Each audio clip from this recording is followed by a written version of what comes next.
মৎস্য সংযুক্ত মুদ্রা, ঠিক আছে।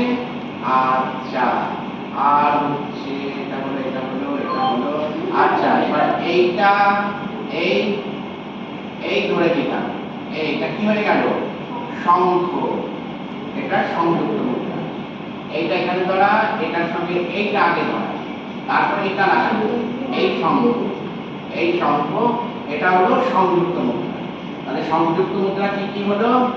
মাগুরকে ধরবো, সব মাগুরকে ধরবো, এই এই এই ব্যাস, এইগুলো শঙ্খ, ঠিক আছে। এটা হলো সংযুক্ত মুদ্রা, ঠিক আছে। শিবলিঙ্গ হচ্ছে সোজা, এইটা দেখানো, ব্যাস, এই হলো শিবলিঙ্গ, ঠিক আছে।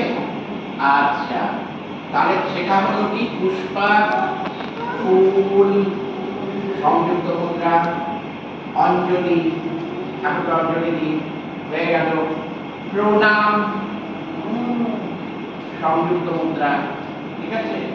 আচ্ছা, এইবার হচ্ছে আর দিলাম মৎস্য, সংযুক্ত মুদ্রা, হয়ে গেল। আরেকটা চিনলাম যেন শঙ্খ, 5 রকম সংযুক্ত মুদ্রা দেখা গেল, ঠিক আছে। একটাও বলি সেগুলো দেখিয়ে দিয়েছি, হ্যাঁ।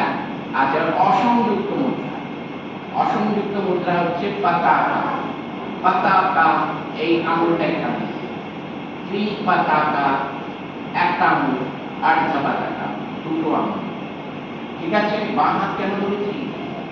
মাথা আগে পতাকাটাকে দেয়, এই এই হয়ে গেল। এবার এই আঙুলটাকে ত্রিপতাকা, আর্ধ পতাকা বলে সাইডটা হয়ে যাবে, আর্ধ পতাকা। এইটা কি? হরিণ, অসংযুক্ত মুদ্রা, ঠিক আছে। হরিণ, ঠিক আছে। আচ্ছা, এগুলো মনে রাখবে, আমি বললাম বাড়ি যেতে যেতে ভুলে গেলে কোনো লাভ নেই না। শিক্ষাটা তো এমনভাবে শিখতে হয় যে আমাকে যখনই জিজ্ঞেস করবে বলতে পারবো।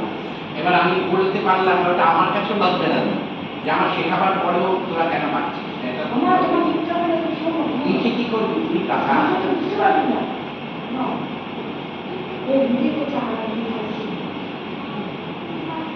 আচ্ছা,